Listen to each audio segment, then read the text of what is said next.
ፕሮክራስቲኔት በማድረግ በጣም የምትሰቃዩ ከሆነ አንድ እነዚህን 3 የምነግራቸውን ቲፖች ከዚህ ቪዲዮ በደንብ አድምጧቸውና ተግብሯቸው፣ በጣም ይጠቅማችኋል።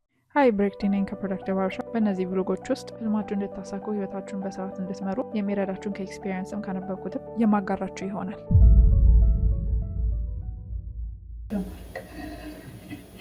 የሆነ ዴኮሬሽን የበዛባት አሻንጉሊት ነው። ኦኬ እንዲህ ላስገባታ። ፐርፌክት። እኔም አንዳንዴ ፕሮክራስቲኔት ለማድረግ ሲያዳዳኝ ሳላውቀው ፕሮዳክቲቭ ሆኜ ተቀምጫለሁ። ደስ የሚል ስቴት ኦፍ ፍሎ ላይ ስትገቡ ማለት ነው። and you no longer think about procrastinating. አንደኛው the 2 minute rule ነው። እንደምታውቁት አንድ ስራ ከ2 ደቂቃ እና ከዛ በታች ከወሰደ actually do it right now እና አይምራችሁን ትሪክ ታደርጉታላችሁ። እንዴ እቺ ከ2 ደቂቃ ነው የምትወስደው በላችሁ ኢቭን ታይመር ራሱ አስቀምጣችሁ ለ2 ደቂቃ ትሰራታላችሁ። set up an alarm for 10 minutes.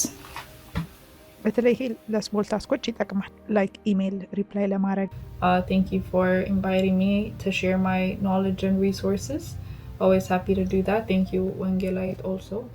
አንዳንድ አድሚን ስራዎችን መስራት አይነት ታስኮች ማለት ነው። ሁለተኛው depends on who you are because አንዳንድ ጓደኞቼን ሳወራቸው ከዚህ ሀሳብ በተቃራኒ ስለሚነግሩኝና ያም ስለሚሰራላችሁ ነው። እናንተም በተቃራኒ ከሆናችሁ ተቃራኒውን አድርጉት። ግን በጣም ሃርድ ከሆነው ታስክ ይልቅ መጀመሪያ ሞቲቬሽን ቢልድ ለማድረግ ኢንጆይ ከምታደርጉት ብትጀምሩ ወይንም ኢዚ ከሆነው አይምሯችሁ ኢዚ ነው ብሎ ከተቀበለው ብትጀምሩ የተሻለ ነው። ይሄ ምን ያደርጋል? ሞመንተም ቢልድ ያደርጋል። but if the other way works fine for you, do you sis or bro?